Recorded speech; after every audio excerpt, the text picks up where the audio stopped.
করতে রয়েছি মামুনের কাছে, মামুনের বাড়িতে, মামুনের ঘর, ভাঙা ঘর। এই যে আপনারা দেখতে পাচ্ছেন, এটা আসলে আপনার ঘর? হ্যাঁ, ওই যে আমার ওই ঘর থেকে বের করে দিচ্ছে, ওই যে আমার পাশের বাড়ি থেকে বের করে দিচ্ছে। এই যে আমার বাসা এখন, হ্যাঁ, এই যে আমার খাট, এই যে আমার বিএমডব্লিউ। কোনটা? হর্নটা দেখছেন? চমৎকার হয়। হ্যাঁ, একবারে জার্মানিতে স্পেশাল ভাবে বানাইছে এই বিএমডব্লিউটা। এই মালা টালা রেখে কি একটা অবস্থা থাকে এটা দেখেন না। ছাদ খোলা তো ক্যাব্রিওলেট, একদম ছাদ ছুট ছাড়া, একাই চালাই একাই ঘুরি।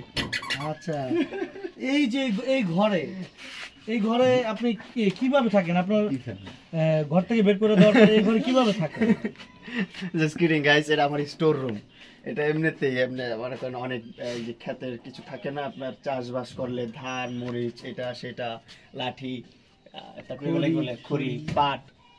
আমরা এটাতে পাট, এই যে পাট, পাটের উপরে রশিটা বের করে ফেলছে, এই যে এখন পাটটা রয়েছে এটার সাথে। এটা এখন ওই যে যেটাকে বলে লাকি, মানে চুলা জ্বালানো। হ্যাঁ, এটাতে জ্বালানির কাজ চলে। এটা জ্বালানি মানে ভাত তরকারি রান্না করে। তারপর এটাতে বেড়া বানানো যায়, আর অনেক কিছু করা যায়, অনেক কাজ যায়। হ্যাঁ। আচ্ছা, গ্রামের প্রকৃতি কেমন লাগে আপনার কাছে?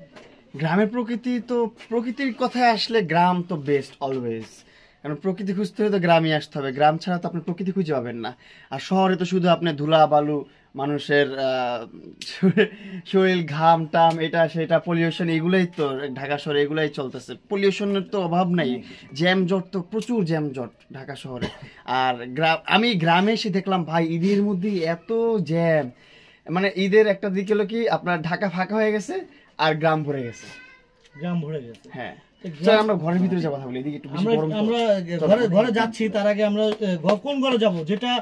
যে বাড়িটা আপনি আপনার মা বাবাকে উপহার দিয়েছেন, সে বাড়িতে। জি, চলেন। হাই কয় কি বন্ধুরা, মামুন তার মা বাবাকে যেই বাড়িটা উপহার দিয়েছে, নিজের শ্রম দিয়ে, নিজের মেধা দিয়ে, নিজের অর্থ দিয়ে যে বাড়িটা মা বাবাকে উপহার দিয়েছে, সেই বাড়িটা আমাদেরকে এখনো অনেকগুলো কাজ বাকি আছে আমার নতুন বাসাটায়। ওইটা যখন সবগুলো কাজ শেষ হবে, তখন হচ্ছে যে আম্মুর হাতে চাবি তুলে দিব, এরকম একটা ওপেনিং আপনাদের মাঝে খুব সুন আসতেছে। এই ধামাকাটা আসতেছে, বলে দিলাম কি ধামাকা এটা। আর এটা হচ্ছে আম্মুকে করে দিচ্ছি স্টোর রুম, তারপরে সামনে চুলার রুম, এটা পাকঘর, এটা রান্নাঘর, একটা ছোট্ট একটা রুম দরকার, টিনের ঘর দরকার বিল্ডিং থাকলেও। তো এরকম এই জন্য একটা টিনের রুম বানিয়ে দিচ্ছি, একটু মজা করলাম। চলেন আমরা আমাদের বাসায় চলে যাই। ভাই, বাসা যাওয়ার আগে আমি, বাড়ি যাওয়ার আগে আমি একটু জানতে চাইবো, এই যে এইখানে আপনার বাইকগুলো ছিল, সেই বাইকগুলো এখন কোথায়? বাইকগুলো এখন ঢাকায়, আমি তো এখন ঢাকা শিফট হয়ে গেছি। সবগুলো বাইক নিয়ে গেছেন? হ্যাঁ, সবগুলো বাইক নিয়ে গেছি। তাহলে এখন আপনি মানে ঢাকায় আপনার সবগুলো বাইক? আমি আমার এখানে যতগুলো বাইক ছিল সবগুলো নিয়ে গেছি। এখানে একটা বাইক আছে, ওই যে এত ক্লোজ করলে তো নিজের আমাদের, হ্যাঁ, আমার স্বামী নিজে চালান বা নিজের ব্যবহারের জন্য কন্টিনিউ কোনটা করেন আপনি? আমি আমার বাসায় যখন যেটা ভালো লাগে, কখনো সুজুকি জিএসএক্সআর, কখনো R15, কখনো আপনার হোন্ডা সিভিআর, কখনো টার্বো, কখনো বিএমডব্লিউ, যখন যেটা ভালো লাগে।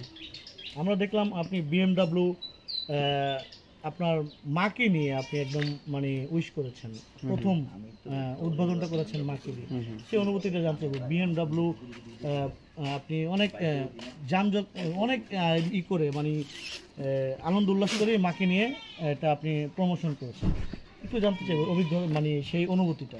আসলে বিএমডব্লিউটা প্রমোশন না, বিএমডব্লিউটা আমার একটা অ্যাচিভমেন্ট, আমার জীবনের একটা অনেক বড় পাওয়া বিএমডব্লিউ গাড়িটা। আরও যে বাইকগুলো আছে সবগুলোই আমার জীবনে অনেক বড় বড় পাওয়া। যখন পাই নাই তখন অনেক আকাঙ্ক্ষা ছিল যে ইনশাল্লাহ এটা অ্যাচিভ করব। আস্তে আস্তে কিন্তু অনেকগুলোই অ্যাচিভ করছি। সর্বপ্রথম আমার বাইক কেনা হয়েছে আপনার 2018 সালে, সেটা ছিল R15 18 মডেল। ওই বাইকটা কিছুদিন চালাইছি, আপনার 3-4 বছর চালানোর পর আরেকটা কার কিনছি আমি, টয়োটা ম্যারিনো। এটা আপনার 2020 সালের দিকে টয়োটা ম্যারিনো কিনছি। দেন হচ্ছে আপনার 21 সালে এসে একটা মাজদা RX-8 কিনলাম। তারপর আপনার আরেকটা প্রিমিও কিনা হলো। তারপরে এখন এসে বিএমডব্লিউ কিনা হয়েছে। দেন বাইকটা আলহামদুলিল্লাহ 4টা আছে, অ্যান্ড কার একটা আছে, 5টা টোটাল। আর আরও স্বপ্ন আছে যে আরও অনেকগুলো হবে। আমার বাসার নিচে যে গ্যারেজটা থাকবে, পুরো গ্যারেজটার মধ্যে সব গাড়ি আমারই থাকবে। আচ্ছা, আমরা তো জানি মামুন ভাই, যখন একজন মানুষ সেলিব্রিটি হওয়ার পরে তার নেশা থাকে অন্য কিছু, আমি ইঙ্গিত করতে যাচ্ছি, আপনি বুঝতে পেরেছেন।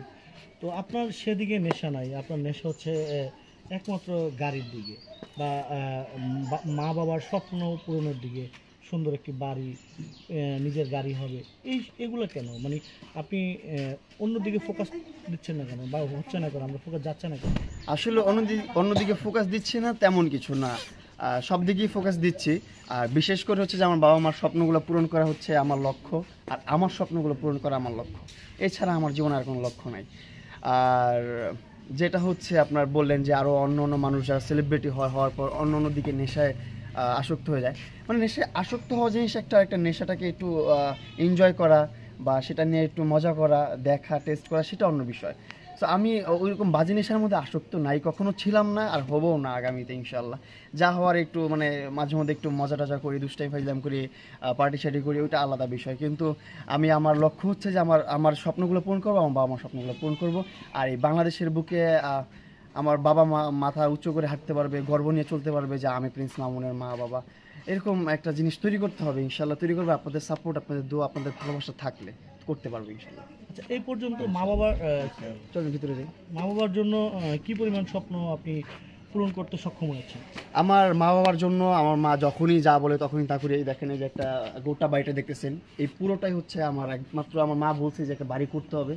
পরে করা শুরু করার পর করতে করতে করতে করতে হয়ে গেছে এত বড় একটা বাড়ি, আলহামদুলিল্লাহ। দেন আমি বলছে যে এই বাড়ি তো আছে পাশে একটা স্টোর রুম দরকার, এটাও করে দিছে। এই পাশে দেখেন কত বড় বাসাটা, এই পাশে থেকে ওই পাশে পর্যন্ত, এটাও আমাদেরই বাসা। সো এই আম্মু যখন যাই বলে তখনই তা আমি নিয়ে আসি। এটা আমার না নেই কোনো কিছুতে আমার মার। আচ্ছা প্রিয় বন্ধুরা, আমরা এই মুহূর্তে রয়েছি প্রিন্স মামুনের বাড়িতে, গ্রামের বাড়িতে। মামুন গ্রামের বাড়িতে ঈদ করেছে, ঈদের নামাজ পড়েছে এবং মা বাবার স্বপ্ন পূরণে তিনি যে বাড়িটি করেছে, তিল তিল করে কিন্তু সেই বাড়িটি আজ একদম কাজ শেষ পর্যায়ে আমরা এসে যেটা এখন আর বাসায় তেমন মেজর কোনো কাজ নাই, শুধু আউটডোরের রংটা কাজ বাকি আছে, আর উপরে একটা ফলস ছাদ করব, আর ভিতরে কিছু লাইটিং বাকি আছে, এছাড়া কোনো কাজ বাকি নেই, আর সব কমপ্লিট। তো প্রিয় বন্ধুরা, আমরা বাড়ি নিয়ে আপডেট একটি ভিডিও দিব, আশা করি আমাদের সঙ্গে থাকবেন।